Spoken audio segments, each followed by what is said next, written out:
Hello नमस्कार दोस्तों, मैं Bajrang Chaudhary Jaipur Technovision coaching institute में आपका हार्दिक स्वागत करता हूं।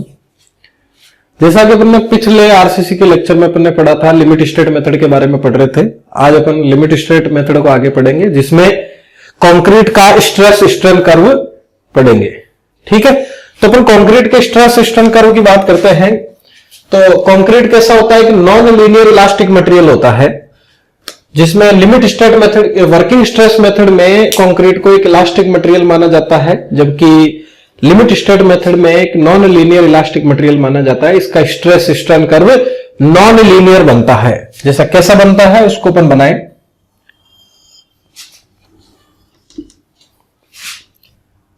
तो ये एक्स एक्सिस पे स्ट्रेन होगी और वाई एक्सिस पे स्ट्रेस हो गया।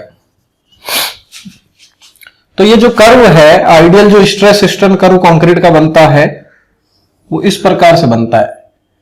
ये 0.002 स्ट्रेन तक 0.002 स्ट्रेन तक ये पैराबोलिक चलता है और उसके बाद में कांस्टेंट चलता है 0.0035 स्ट्रेन तक।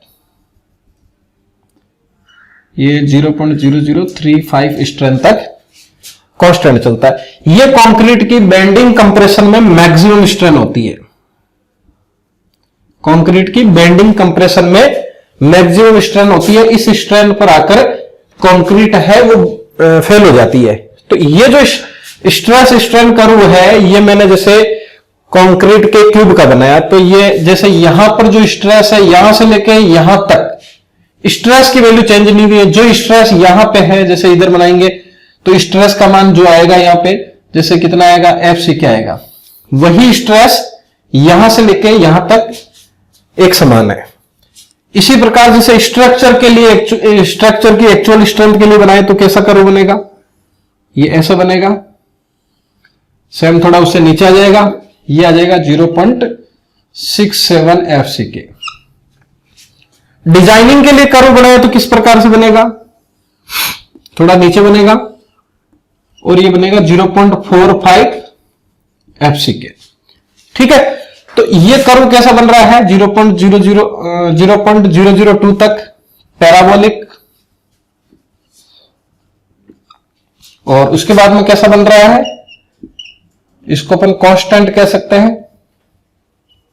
ठीक है, तो ये कर्व किसके लिए हो गया?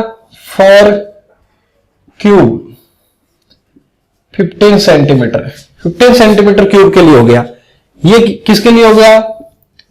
फॉर स्ट्रक्चर, और ये for designing curve, for design curve. तो इस प्रकार से कंक्रीट का स्ट्रेस स्ट्रेन कर्व बनता है। तो अपन इसको यह कह सकते हैं कि अप टू 0.002 तक कैसा कर्व बन रहा है? पैराबोलिक। और 0.002 स्ट्रेन से 0.0035 तक कैसा बन रहा है? ये कांस्टेंट बन रहा है। तो maximum bending compressive strain for concrete, इसका मान हो जाता है 0.0035। ये कंक्रीट के अंदर बेंडिंग कंप्रेशन में मैक्सिमम स्ट्रेन आती है, ये जो है। अब इस स्ट्रेस स्ट्रेन कर्व को बीम के अंदर अप्लाई कर देते हैं। ठीक है, तो ये कंक्रीट का स्ट्रेस स्ट्रेन कर्व हो जाता है। नेक्स्ट बात करते हैं स्टील के स्ट्रेस स्ट्रेन कर्व की। तो आरसीसी के अंदर जो स्टील लिया जाता है, माइल्ड स्टील लिया जाता है। दूसरा HYSD या TMT स्टील लिया जाता है। अपन बात करते हैं माइल्ड स्टील की। तो माइल्ड स्टील का स्ट्रेस स्ट्रेन किस प्रकार बनता है? जैसे मैं एक्चुअल स्ट्रेस स्ट्रेन कर्व की बात करता हूं, तो actual stress strain curve mild steel का इस प्रकार से बनेगा। जैसे ये स्ट्रेस हो गया, ये स्ट्रेन हो गया, है ना। तो ये इस तरह से जाके इस तरह का स्ट्रेस स्ट्रेन कर्व बनता है। ये जो पॉइंट होता है इसको अपन लोअर यील्ड पॉइंट कहते हैं। यहां पर जो अपने को स्ट्रेस प्राप्त होता है वो कितना होता है 250 न्यूटन पर स्क्वायर आता है। लेकिन प्लास्टिक एनालिसिस में स्ट्रेस स्ट्रेन कर्व जो माइल्ड स्टील का बनाया जाता है उसमें स्ट्रेन हार्डनिंग होती है, उसको इग्नोर कर देते हैं। जैसे ये स्ट्रेस हो गया, ये स्ट्रेन हो गया, तो ये कर्व इस प्रकार से बनेगा, इस तरह से बनेगा। तो इसका ये जो स्ट्रेस वैल्यू रहेगी ये कितनी रहेगी, ये F5 बराबर 250 न्यूटन पर स्क्वायर। तो ये आ जाएगा। तो ये जैसे कंक्रीट की स्टील की कैरेक्टरिस्टिक स्ट्रेंथ हो गई, तो इसकी डिजाइन स्ट्रेंथ कितनी हो जाएगी, इससे नीचे आ जाएगी। तो इसका मान, जैसे इसका मान F5 है तो इसका मान F5 अपॉन 1.15। अपन जैसे स्टील का डिजाइन स्ट्रेस कैसे निकालते हैं, डिजाइन स्ट्रेस बराबर characteristic strength upon partial factor of safety. Partial factor of safety steel का कितना होता है F5 अपॉन 1.15, तो ये आ जाएगा। तो ये हो जाएगा 0.87 F5। अब माइल्ड स्टील का जितना Fi है वो यहां पे मान रख दो, माइल्ड स्टील का डिजाइन स्ट्रेस आ जाएगा। तो ये आइडियल स्ट्रेस स्ट्रेन कर्व कहलाता है माइल्ड स्टील के लिए। अगर अपन इसके मॉड्यूलस ऑफ इलास्टिसिटी की बात करते हैं तो माइल्ड स्टील का मॉड्यूलस ऑफ इलास्टिसिटी कितना हो जाएगा 2 × 10⁵ न्यूटन पर mm square. Modulus of elasticity जो स्टील का होता है वो चाहे माइल्ड स्टील हो, चाहे HYSD स्टील हो, चाहे TMT हो, सभी स्टील का मॉड्यूलस ऑफ इलास्टिसिटी एक ही होता है। क्यों होता है, क्योंकि माइल्ड स्टील या स्टील की जो दूसरी ग्रेड है उन सभी का जो स्ट्रेस स्ट्रेन कर्व बनता है वो लगभग प्रोपोर्शनल लिमिट तक एक ही रहता है। ऐसा इसलिए मॉड्यूलस ऑफ इलास्टिसिटी जो कंक्रीट का स्टील का होता है वो एक ही होता है, सभी स्टील ग्रेड के लिए कांस्टेंट माना जाता है। ठीक है,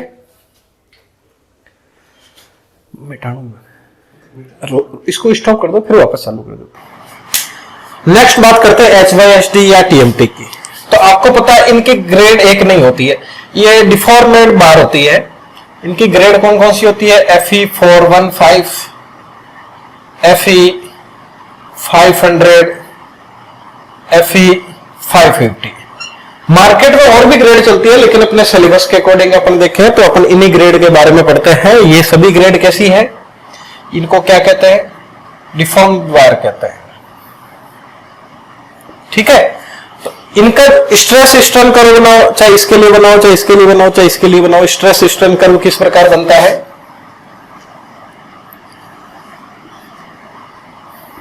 ये स्ट्रेस, ये स्ट्रेन। तो HYSD या TMT की कोई सी भी ग्रेड हो ये अपना यील्ड पॉइंट डिफाइंड नहीं करते हैं। तो इनका स्ट्रेस स्ट्रेन कर्व किस प्रकार बनता है, ये इस तरह जाके यहां पे फेल हो जाता है। स्ट्रेस स्ट्रेन कर्व यहां फेल होता है। तो इस पे यहां से जैसे ये इलास्टिक लिमिट हो गई लगभग और ये फ्रैक्चरर या अल्टीमेट पॉइंट हो गया, फ्रैक्चरर पॉइंट हो गया, तो इसके बीच में कहीं पर भी यील्ड पॉइंट शो नहीं होता है।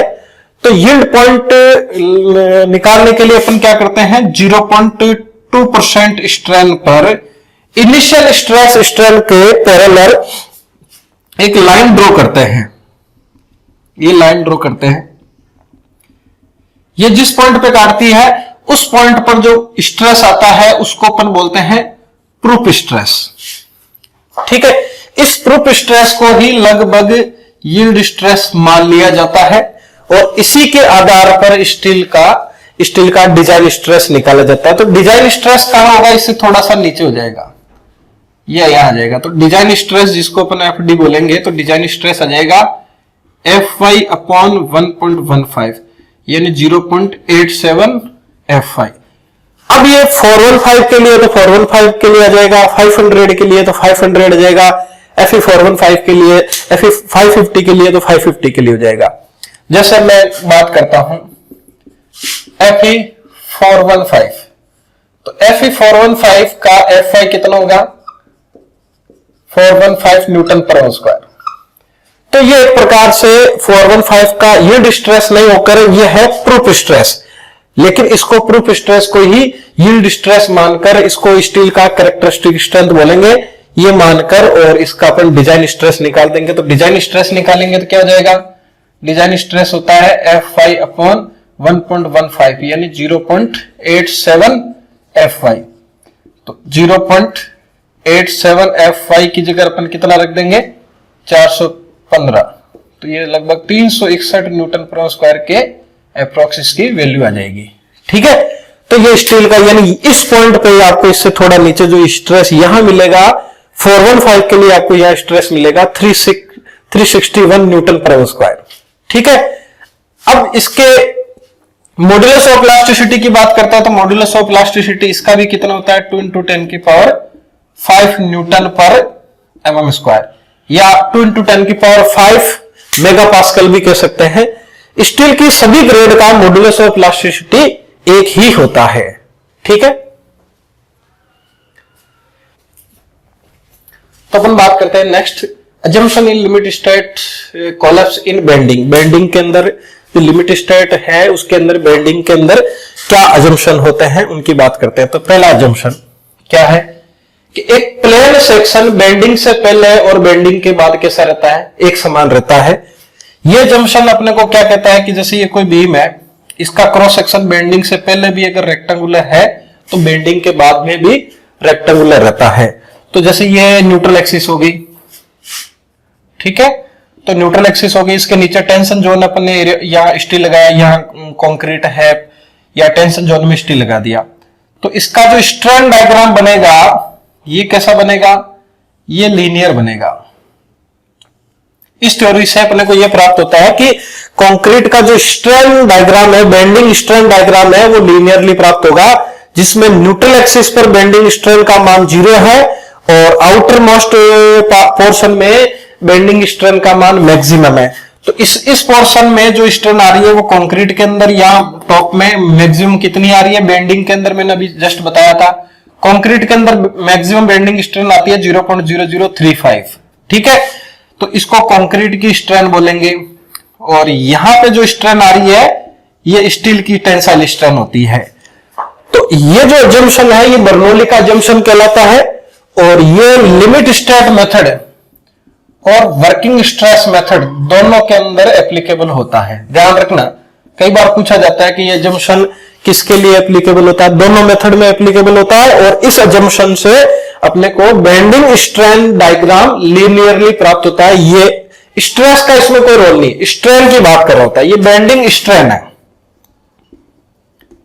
बेंडिंग स्ट्रेन डायग्राम कैसा प्राप्त होता है, लीनियरली।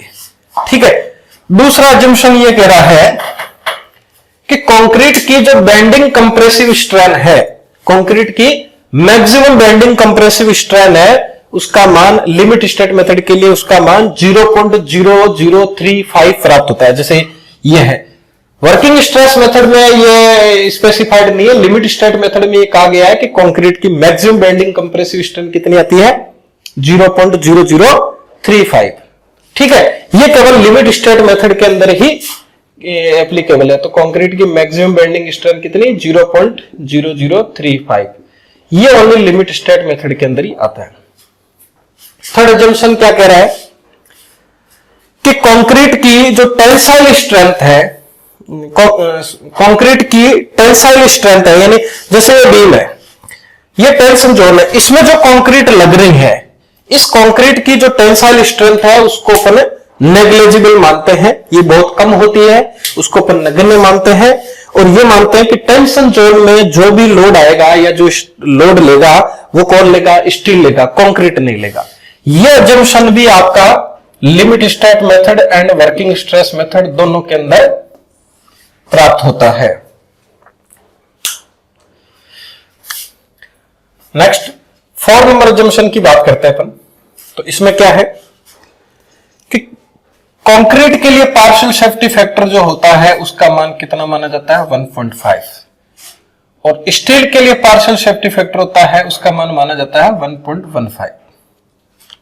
ठीक है, तो पार्शियल सेफ्टी फैक्टर किसका मान ज्यादा होता है, कंक्रीट का पार्शियल सेफ्टी फैक्टर स्टील की तुलना में ज्यादा होता है। क्यों ज्यादा होता है, क्योंकि कंक्रीट की जो प्रॉपर्टीज है वो ज्यादा फैक्टर पे डिपेंड करती है, ज्यादा फैक्टर की वजह से चेंज होती है। जैसे साइज में चेंज करने की वजह से चेंज होता है, टेम्परेचर के कारण चेंज हो सकती है, क्यूरिंग के कारण चेंज हो सकती है, मिक्सिंग या कॉम्पैक्शन या प्लेसिंग के कारण चेंज हो सकती है।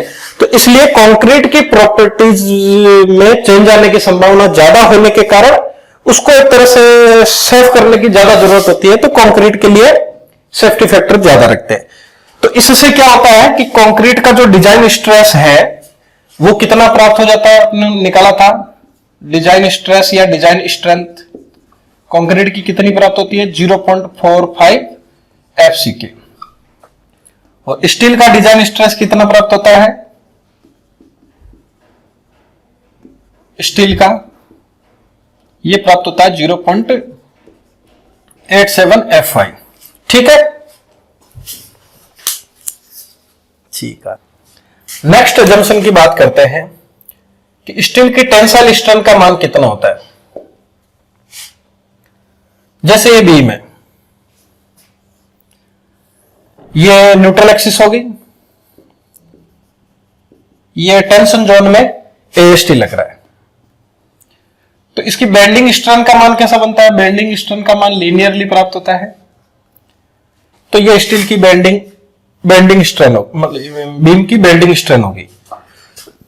तो स्टील यह है, स्टील की टेंसाइल स्ट्रेन कितनी है, EST इतनी है। तो इस स्ट्रेन का मान कितना होता है, तो स्टील की टेंसाइल स्ट्रेन का मान 0.87 FI अपॉन ES प्लस 0.002 से कम नहीं होना चाहिए। अपन इसको ऐसे भी लिख सकते हैं कि स्टील की टेंसाइल स्ट्रेंथ का मान कितना है, FI अपॉन 1.15 ES प्लस 0.002। 1.15 का भाग देंगे तो यहां कितना आ जाएगा, 0.87 आ जाएगा। बात एक ही है। अब ऐसा इसलिए होता है कि अगर EST का मान इस वैल्यू से ऊपर रहता है, इक्वल रहता है 0.002 इस वैल्यू के इक्वल रहता है, तो ये एक बैलेंस्ड सेक्शन कहलाता है। यानी बैलेंस्ड सेक्शन की स्टील की टेंसाइल स्ट्रेन इतनी होती है। अगर बैलेंस्ड सेक्शन से ज्यादा स्टील में स्ट्रेन आती है तो वो अंडर एनफोर्स्ड सेक्शन रहता है। ये अंडर एनफोर्स्ड सेक्शन रहता है। और अगर स्टील के टेंसाइल स्ट्रेन का मान बैलेंस्ड सेक्शन की टेंसाइल स्ट्रेन से कम हो, यानी 0.87 FY अपॉन ES प्लस 0.002 से कम हो, तो वो ओवर एनफोर्स्ड सेक्शन रहता है। तो जो लिमिट स्टेट मेथड है, चाहे वर्किंग स्ट्रेस मेथड है, ओवर एनफोर्स्ड सेक्शन को डिजाइनिंग में परमिट नहीं किया जाता है। इसलिए यह बोला गया है कि स्टील की टेंसाइल स्ट्रेंथ का मान इस वैल्यू से कम नहीं होना चाहिए। कम होने पर कैसा सेक्शन बन जाएगा, ओवर एनफोर्स्ड सेक्शन। और over enforced section sudden failure देता है। इसलिए जो डिजाइनर होते हैं, RCC डिजाइन करते हैं, वो इस मेथड से कभी भी RCC का डिजाइन नहीं करते हैं। और ना ये मेथड कहता है कि ओवर एनफोर्स्ड सेक्शन को आप डिजाइनिंग में यूज में लो। इसलिए स्टील के टेंसाइल स्ट्रेंथ का मान इस वैल्यू के बराबर हो सकता है या इस वैल्यू से ज्यादा हो सकता है। ठीक है, कम नहीं होनी चाहिए। तो ये जो बेंडिंग के अपन अजम्पशन पढ़े लिमिट स्टेट मेथड के, इसको अपन बीम के अंदर अप्लाई करते हैं। तो किस प्रकार अप्लाई करते हैं, जैसे ये कोई बीम है, ठीक है, इस बीम की विड्थ है B, ये न्यूट्रल एक्सिस है N है। न्यूट्रल एक्सिस किसे कहते हैं, वो एक्सिस जिसके अबाउट कोई क्रॉस सेक्शन रोटेट करता है उसको न्यूट्रल एक्सिस कहते हैं। तो बेंडिंग के अंदर एक साइड में कंप्रेशन जोन आता है, एक साइड में टेंशन जोन आता है। तो अगर सिंपली सपोर्टेड बीम है तो टॉप में कंप्रेशन जोन रहेगा, ये कंप्रेशन आएगा इस पूरे में, और इधर टेंशन आएगा, ये टेंशन जोन कहलाएगा। तो कंक्रीट टेंशन में लोड नहीं लेती है। यहां पर लोड कौन लेता है, स्टील। तो मैंने ये स्टील लगा दिया, ये नीचे की साइड में कवर प्रोवाइड करते हैं ताकि रेनफोर्समेंट पर जंग नहीं लगे। ठीक है, कंप्रेशन के टॉप से लेके स्टील जहां लग रहे हैं इसके सेंट्रोइड तक, एरिया के सीजी तक की ये जो डिस्टेंस होती है इसको कहते हैं इफेक्टिव डेप्थ। ठीक है, और कंप्रेशन के टॉप से लेके न्यूट्रल एक्सिस तक की जो डेप्थ होती है इसको न्यूट्रल एक्सिस डेप्थ कहते हैं, जैसे इसमें एक्सयू से मैं रिप्रेजेंट करता हूं। अब इसका मैं बेंडिंग स्ट्रेन डायग्राम और बेंडिंग स्ट्रेस डायग्राम दोनों बनाता हूं। तो किस प्रकार से बनेगा, ये न्यूट्रल एक्सिस है, तो एक प्लेन सेक्शन बेंडिंग से पहले और बेंडिंग के बाद कैसा रहता है, लीनियर रहता है। उससे अपने को बेंडिंग स्ट्रेन डायग्राम कैसा प्राप्त होगा, लीनियर प्राप्त होगा। तो बेंडिंग स्ट्रेन डायग्राम अपने को लीनियर प्राप्त हो रहा है, ये ऐसे। ठीक है, तो ये कंक्रीट की बेंडिंग कंप्रेशन में जो मैक्सिमम स्ट्रेन आती है वो कितनी आती है, 0.0035। ठीक है, उससे कम थोड़ी सी पैराबोलिक कहां तक होता है, 0.002 तक। स्टील की टेंसाइल स्ट्रेन का मान कितना होना चाहिए, 0.87 F5/ES प्लस 0.002 से बड़ा या इक्वल होना चाहिए, उससे कम नहीं होना चाहिए।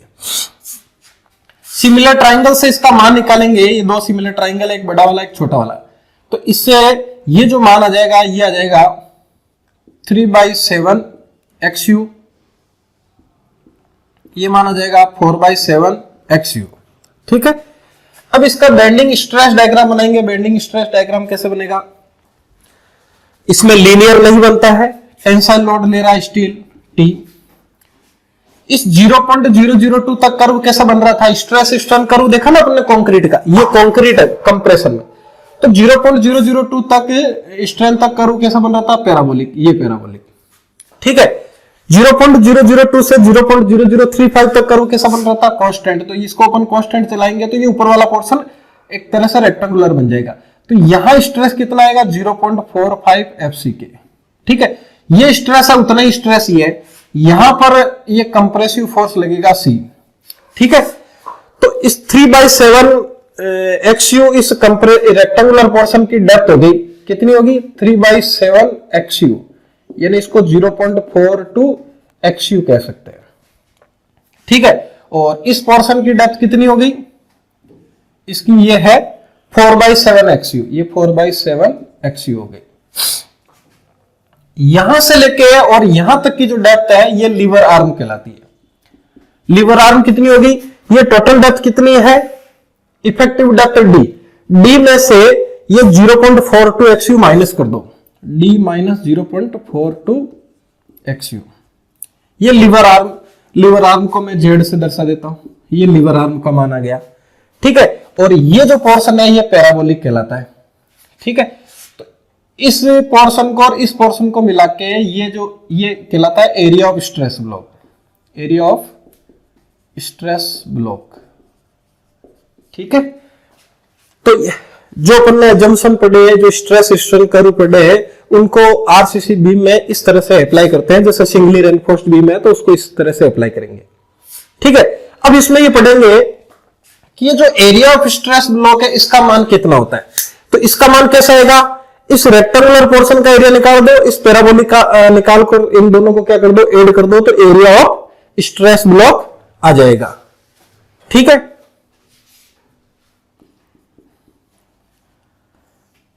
अपन बात करते हैं एरिया ऑफ स्ट्रेस ब्लॉक की। तो ये कैसे होगा, area of rectangular portion, area of rectangular portion plus area of parabolic portion. ठीक है, इन दोनों के एरिया को, यानी इस एरिया को और इस एरिया को जोड़ दो तो क्या आ जाएगा, जैसे रेक्टेंगुलर का एरिया क्या आ जाएगा, 0.45 FCK, और इसकी डेप्थ कितनी है, 3/7 XU। ये रेक्टेंगुलर का हो गया। पैराबोलिक का क्या हो गया, 2/3 विड्थ में ये कितना आ जाएगा, 0.45 FCK, और डेप्थ कितनी आएगी, 4/7 XU। तो ये पैराबोलिक पोर्शन का एरिया हो गया और ये रेक्टेंगुलर पोर्शन के एरिया ऑफ स्ट्रेस ब्लॉक का एरिया हो गया। दोनों को जोड़ दिया तो total area of stress block कितना हो गया, एरिया ऑफ स्ट्रेस ब्लॉक ये हो गया 0.36 FCK XU। ये ऑब्जेक्टिव के हिसाब से इंपॉर्टेंट क्वेश्चन बनता है यहाँ कि एरिया ऑफ स्ट्रेस ब्लॉक कितना होता है, तो 0.36 FCK XU होता है। ठीक है, इसी की तरह एक और होता है, आगे पढ़ेंगे अपन, कंप्रेसिव फोर्स, उसका मान होता है 0.36 FCK XU B, उसमें B आता है कंप्रेसिव फोर्स में। अपन यहां पर एरिया ऑफ स्ट्रेस ब्लॉक पढ़ रहे हैं तो एरिया ऑफ स्ट्रेस ब्लॉक में B नहीं आएगा, ये बीम की विड्थ नहीं आती है, इसमें यही मान आता है 0.36 FCK XU। ठीक है, तो ये अपना एरिया ऑफ स्ट्रेस ब्लॉक यहां से प्राप्त हो जाता है। देखो नेक्स्ट अपन बात करते हैं लिमिटिंग न्यूट्रल एक्सिस डेप्थ या मैक्सिमम या अल्टीमेट न्यूट्रल एक्सिस डेप्थ।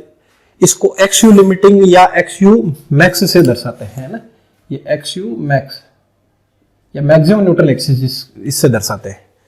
तो जैसे ये बीम है, बीम का एक क्रॉस सेक्शन है, कंप्रेशन जोन, टेंशन जोन में स्टील लग रहा है, इसको बैलेंस्ड सेक्शन की न्यूट्रल एक्सिस डेप्थ भी कहते हैं।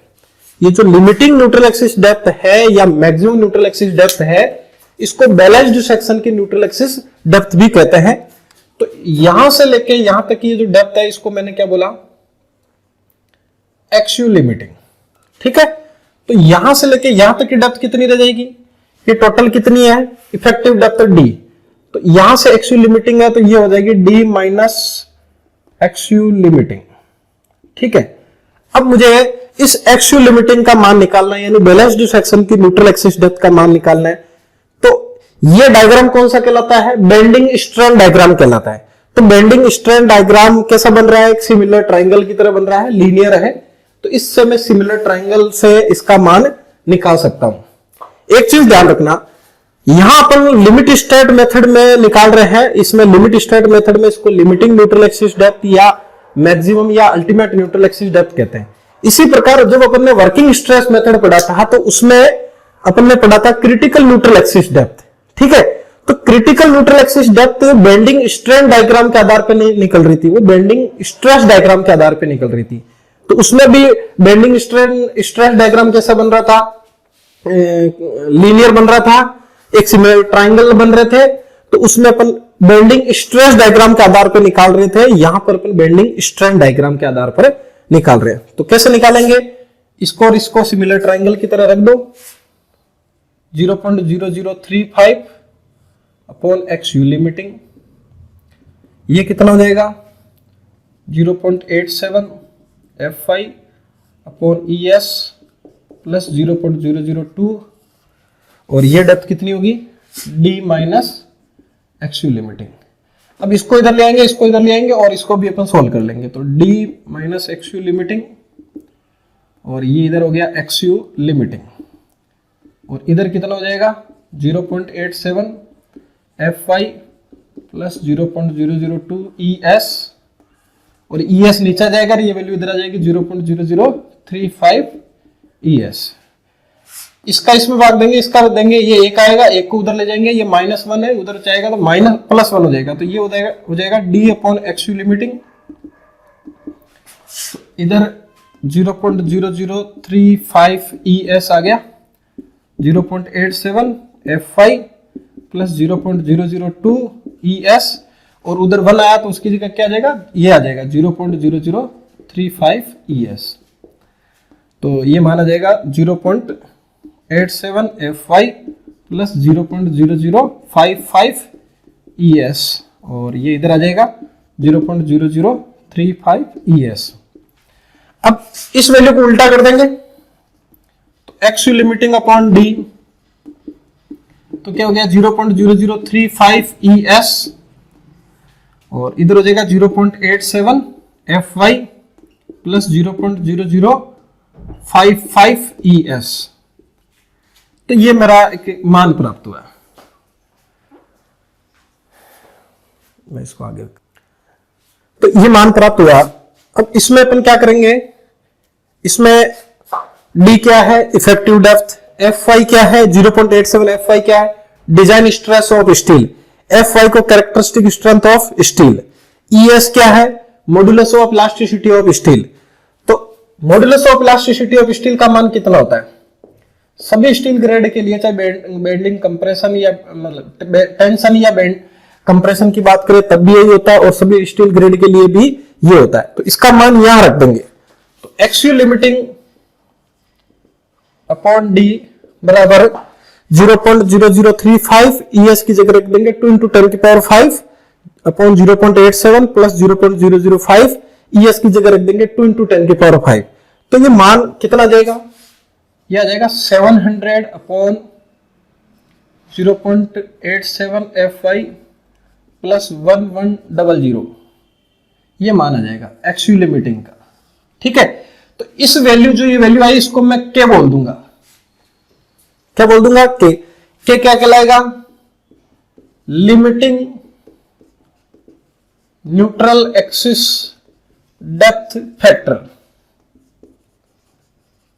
Limiting neutral axis depth factor.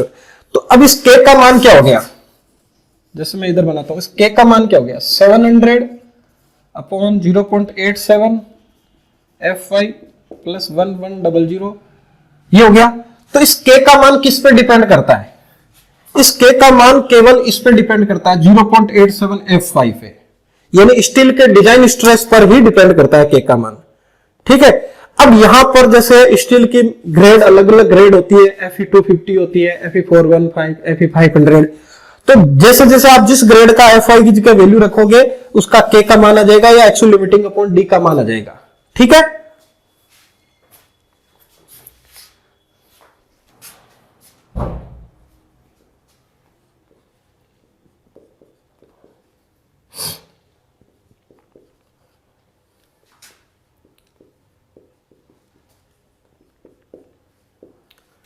तो एक्चुअल लिमिटिंग अपॉन डी बराबर क्या हो गया, इसका मान ही हो गया। अब जैसे मैं बात कर रहा हूं फॉर Fe250 यानी माइल्ड स्टील या प्लेन बार माइल्ड स्टील में यूज में लेते हैं, तो इसका FY कितना होता है 250 न्यूटन पर स्क्वायर। तो एक्चुअल लिमिटिंग अपॉन डी बराबर के बराबर कितना हो गया 700 अपॉन 0.87 FY इंटू 250 प्लस 1100। तो ये एक्चुअल लिमिटिंग अपॉन डी का जो मान है ये कितना आएगा, ये आएगा 0.53। तो अपन ये कह सकते हैं ये क्या है, के बराबर है। के क्या कहलाता है, limiting neutral axis depth factor. तो limiting neutral axis depth factor का मान ये होता है Fe250 ग्रेड के लिए।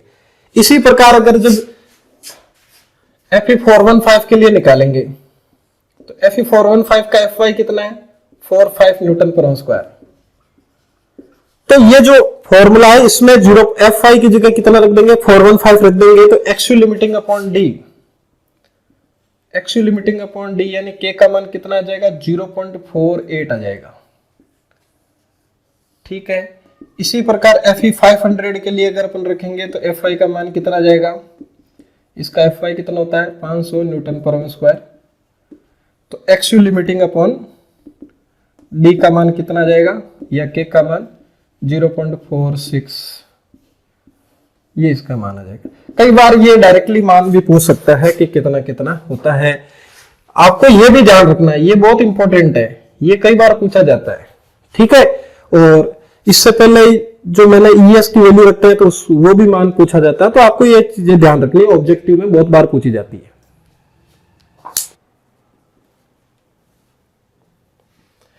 देखो लिमिट स्टेट मेथड में अपने एक्चुअल लिमिटिंग निकालते हैं, इसी के सिमिलर वर्किंग स्ट्रेस मेथड में XC या NC ये निकालते हैं, जिसको क्रिटिकल न्यूट्रल एक्सिस डेप्थ कहते हैं। ठीक है, तो इन दोनों के वैल्यू में क्या होता है, एक्चुअल लिमिटिंग अपॉन डी बराबर कितना होता है 700 अपॉन 0.87 FY प्लस 1100।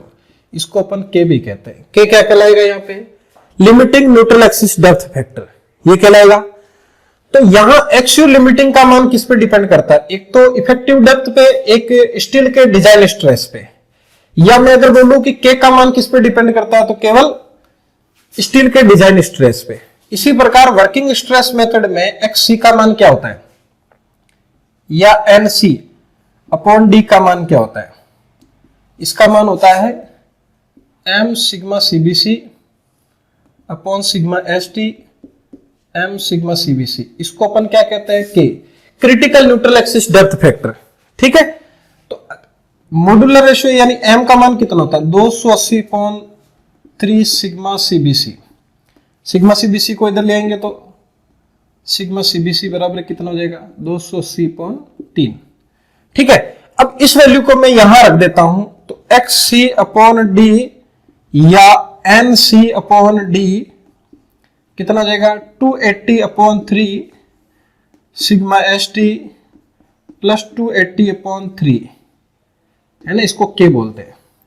तो देखो यहां पर के और इस के को कंपेयर करते हैं। इस के का मान किस पे डिपेंड करता है? केवल इस पे। यहां पे इसका मान किस पे डिपेंड करता है? केवल इस पे। तो लिमिट स्टेट मेथड में स्टील के लिए परमिसिबल स्ट्रेस या डिजाइन स्ट्रेस कितना लिया जाता है? इसको डिजाइन स्ट्रेस या परमिसिबल स्ट्रेस कितना बोलते हैं? 0.87 FY। ये होता है किसमें? लिमिट स्टेट मेथड में। इसको परमिसिबल स्ट्रेस भी कहा जा सकता है। इसमें वर्किंग स्ट्रेस मेथड में जो परमिसिबल स्ट्रेस लिया जाता है वो कितना लिया जाता है? Sigma S T. ठीक है, परमिसिबल का मतलब जिस स्ट्रेस के बेसिस पर अपन डिजाइन कर रहे हैं वही डिजाइन स्ट्रेस है, वही परमिसिबल स्ट्रेस होता है। तो यहां पर उसको डिजाइन स्ट्रेस कह सकते हैं, लेकिन है क्या? एक प्रकार से परमिसिबल स्ट्रेस है। तो के का मान यहां पर भी इस पर डिपेंड करता है, यहां पर भी इस पर डिपेंड करता है। ठीक है, तो अपन सेम ही पढ़ रहे हैं, लेकिन ध्यान रखना कि यहां पर जो मैंने एक्सयू लिमिटिंग का जो मान मैंने निकाला है वो बेंडिंग स्ट्रेन डायग्राम के बेसिस पे निकला है, जबकि वर्किंग स्ट्रेस मेथड में क्रिटिकल न्यूट्रल एक्सिस डेप्थ का जो मान निकला है वो बेंडिंग स्ट्रेस डायग्राम के बेसिस पे निकला है।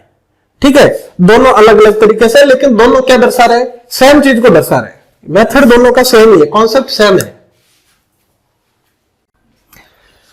नेक्स्ट अपन बात करते हैं न्यूट्रल एक्सिस डेप्थ।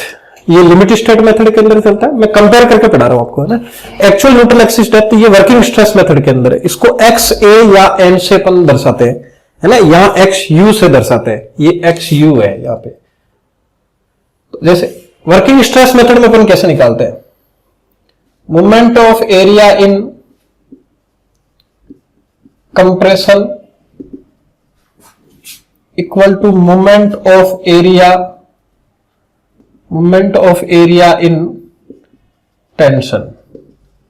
जैसे मेरा सेकंड लेक्चर या थर्ड लेक्चर था उसके अंदर मैंने बताया था, तो किस प्रकार से निकालते हैं? b into n square upon 2m AST d minus n। ये जो यहां पर n है ये है एक्चुअल न्यूट्रल एक्सिस डेप्थ। तो एक्चुअल न्यूट्रल एक्सिस डेप्थ का मान किस पे डिपेंड करता है? एरिया ऑफ स्टील पे डिपेंड करेगा। ठीक है, AST का मान बढ़ेगा तो n का मान भी बढ़ेगा। ऐसे ही अपन लिमिट स्टेट मेथड के अंदर देख रहे हैं जो न्यूट्रल एक्सिस डेप्थ है वो कैसा है? Compressive force equal to tensile force, है ना। तो इसको C से दर्शाता है, इसको T से। तो कंप्रेसिव फोर्स का मान कितना? ये कंप्रेसिव फोर्स का जो मान है ये मैं आगे बताऊंगा कैसे आता है, या टेंसाइल फोर्स का मान कितना आता है मैं यहां डायरेक्टली लिख रहा हूं, है ना। 0.36 FCK XUD, 0.87 FY AST। देखो आपने इसमें कंप्रेसिव फोर्स में देखो, मैंने थोड़ी देर पहले बताया था आपको एरिया ऑफ स्ट्रेस ब्लॉक। तो एरिया ऑफ स्ट्रेस ब्लॉक कितना होता है? इस बी को हटा दो, एरिया ऑफ स्ट्रेस ब्लॉक ये है ना। बी आ जाता है तो इसमें कंप्रेसिव फोर्स हो जाएगा। ठीक है, तो कंप्रेसिव फोर्स अलग होता है, एरिया ऑफ स्ट्रेस ब्लॉक अलग होता है। तो यहां से मुझे AST निकालना है, सॉरी XU निकालना है। तो XU क्या आ जाएगा? 0.87 FY AST 0.36 FCK B। ये XU का मान आ गया। तो XU का मान किस पे डिपेंड करता है? FY पे, AST पे, FCK पे, B पे। तो अगर बीम के टेंशन में अगर एरिया ऑफ स्टील की वैल्यू बढ़ाई जाए बीम के टेंशन में, यानी जो सिंगली रेनफोर्स्ड बीम के लिए न्यूट्रल एक्सिस डेप्थ आई है, तो बीम के टेंशन में अगर एरिया ऑफ स्टील की वैल्यू बढ़ाई जाए तो XU का मान बढ़ जाता है। ठीक है, तो ये कहां काम में आते हैं? एक्सयू और एक्सयू लिमिटिंग को अपन कंपेयर करके ये पता करते हैं कि सेक्शन अंडर है, बैलेंस्ड है या ओवर है। तो ये एरिया ऑफ स्टील की वैल्यू आप जितनी रखते हो उस हिसाब से एक्सयू लिमिटिंग, एक्सयू का मान आता है। और एक्सयू लिमिटिंग जो होती है वो बैलेंस्ड सेक्शन के लिए न्यूट्रल एक्सिस डेप्थ होती है। ठीक है, तो अपन बात करते हैं percentage of steel in tension, जैसे पीटी। तो परसेंटेज ऑफ स्टील क्या होता है? मैं मिनिमम परसेंटेज ऑफ स्टील की बात नहीं कर रहा हूं। Minimum percentage of tensile reinforcement अलग होते हैं, मैं यहां परसेंटेज की बात कर रहा हूं। तो परसेंटेज होते हैं AST अपॉन BD इंटू 100। तो मुझे जैसे यहां निकालना है तो क्या करना है? कंप्रेसिव फोर्स को टेंसाइल फोर्स के इक्वल रख देना है, यानी 0.36 FCK XUB बराबर 0.87 FY AST। तो हम यहां से AST निकालेंगे, तो AST क्या जाएगा? 0.36 FCK XUB 0.87 FY। तो मुझे इस AST को ऐसा बनाना है, तो इसमें अगर BD है तो अगर मैं इधर BD का भाग दे दूं, इसमें 100 आना चाहिए, तो इसमें भी 100 से मल्टीप्लाई कर दिया। तो इस वैल्यू को मैंने क्या बोल दिया? PT। तो ये B से B कट गया, तो क्या हुआ? 0.36 FCK अपॉन 0.87 FY, ये XU अपॉन D इंटू 100, ये आ गया परसेंटेज का। अब जैसे मुझे लिमिटिंग परसेंटेज ऑफ स्टील निकालना है, limiting percentage of steel in tension. Limiting का मतलब क्या होता है? बैलेंस्ड सेक्शन के लिए मुझे निकालना है परसेंटेज स्टील निकालना है टेंशन में, किसके लिए? बैलेंस्ड सेक्शन के लिए। तो बैलेंस्ड सेक्शन के लिए क्या हो जाएगा? ये पीटी लिमिटिंग है। तो बैलेंस्ड सेक्शन में जो न्यूट्रल एक्सिस डेप्थ होती है वो XU की जगह XU लिमिटिंग आती है। तो आपको क्या करना है? इस XU की जगह XU लिमिटिंग रख देना, बाकी सब कुछ वैसा का वैसा ही रहेगा। तो 0.36 FCK upon 0.87 FY XU limiting upon D into 100, ये मान हो गया। अब जैसे XU लिमिटिंग का मान क्या होता है? मैंने बताया था 700 अपॉन 0.87 FY प्लस 1100, ये होता है। इसको अपन ऐसे भी लिख सकते हैं 0.0035 ES upon 0.87 FY plus 0.0055 ES, ये मान होता है। तो अगर मेरे को यह पूछा जाए कि पीटी का मान किस पे डिपेंड करता है, तो पीटी का मान FCK पे डिपेंड कर रहा है, FY पे डिपेंड कर रहा है, XU लिमिटिंग पे डिपेंड कर रहा है। XU लिमिटिंग की जगह आप लिख सकते हो modulus of elasticity of steel पे डिपेंड कर रहा है, जियोमेट्रिकल डायमेंशन पर डिपेंड कर रहा है। इस तरह से पीटी का मान डिपेंड करेगा। ठीक है, तो यहां से जैसे मैं अलग अलग ग्रेड के लिए निकाल रहा हूं, जैसे फॉर FE 250 यानी माइल्ड स्टील के लिए निकाल रहा हूं, तो आपको माइल्ड स्टील में पता होना चाहिए कि माइल्ड स्टील के लिए XU लिमिटिंग अपॉन D का मान कितना होता है। XU लिमिटिंग अपॉन D का मान 0.53 होता है और FY का मान कितना होता है? 250। तो अगर मैं इस फॉर्मूले में यहां इस जगह 0.53 रखता हूं, FY की जगह 250 न्यूटन पर स्क्वायर रखता हूं, तो मेरा परसेंटेज ऑफ स्टील कितना आएगा परसेंटेज के अंदर? तो पीटी लिमिटिंग का मान आ जाएगा 0.088 FCK। एक तरह से ऑब्जेक्टिव में क्वेश्चन पूछ लिया जाता है। ठीक है, इसी प्रकार जब अपन किसके लिए निकाल रहे हैं? FE 415 के लिए निकाल रहे हैं, तो पीटी लिमिटिंग का मान क्या आ जाएगा? यह आ जाएगा 0.048 FCK। बस कुछ नहीं करना, XU लिमिटिंग अपॉन D की जगह क्या रख देना है? 0.48 रख देना है और FY की जगह 415 रख देना है। इसी प्रकार FE 500 के लिए निकालना हो तो XU लिमिटिंग अपॉन D का मान क्या रख देना है? 0.46 और FY की जगह 500 न्यूटन रख देना है। तो लिमिटिंग परसेंटेज कितना आ जाएगा? 0.038 FCK, ये आ जाएगा। तो ये जो अपना लिमिट स्टेट मेथड के बारे में मैंने जो पहला वाला लेक्चर था उसके अंदर बताया, इसमें बताया, ठीक है ना। तो जो नेक्स्ट लेक्चर आएगा उसके अंदर अपन लिमिट स्टेट मेथड में जो टाइप्स ऑफ सेक्शन है, जैसे अंडर है, ओवर है, बैलेंस्ड है, उसके बारे में पढ़ेंगे। बीम के डिजाइनिंग के बारे में पढ़ेंगे, और जो बीम के मिनिमम, जैसे बीम के जो क्राइटेरिया है उसके बारे में पढ़ेंगे कि मिनिमम टेंसाइल रेनफोर्समेंट कितना होता है, मैक्सिमम कितना होता है, साइड फेस रेनफोर्समेंट कितना होता है, इफेक्टिव स्पान कितना होता है, ठीक है। तो इस तरह से अपन बीम के बारे में पढ़ेंगे। उसके बाद में डबली रेनफोर्स्ड बीम है, टी बीम है, तो उसके बारे में भी पढ़ेंगे, ठीक है। तो जो भी अगर आपको जैसे ये पढ़ रहे हो, मैं जो बोल रहा हूं, जो लिख रहा हूं, उन दोनों को आप अपने नोट्स में लिख लिया करो, और एक तरह से जब आप ये पढ़ोगे तो आपको कोई भी दिक्कत नहीं रहेगी। किसी भी एग्जाम की तैयारी करो, चाहे आप स्टेट जेईएम की कर रहे हो या एसएससी जेईएम की कर रहे हो या फिर एएम की तैयारी कर रहे हो, उसमें कोई दिक्कत नहीं है। ये सफिशिएंट नोट्स होते हैं आपके आरसीसी के लिए। इसके अलावा जो ऑब्जेक्टिव क्वेश्चन है उसकी हम यहाँ प्रैक्टिस करवाएंगे, साथ में आप खुद घर पे प्रैक्टिस कर सकते हो, और यहां पर भी क्लास वगैरह लगेगी तो उसमें भी आपको ऑब्जेक्टिव क्वेश्चन जो भी चैप्टर पढ़ा रहे हैं उसके अकॉर्डिंग हम आपको ऑब्जेक्टिव क्वेश्चन भी तैयार करवाएंगे, ठीक है। धन्यवाद।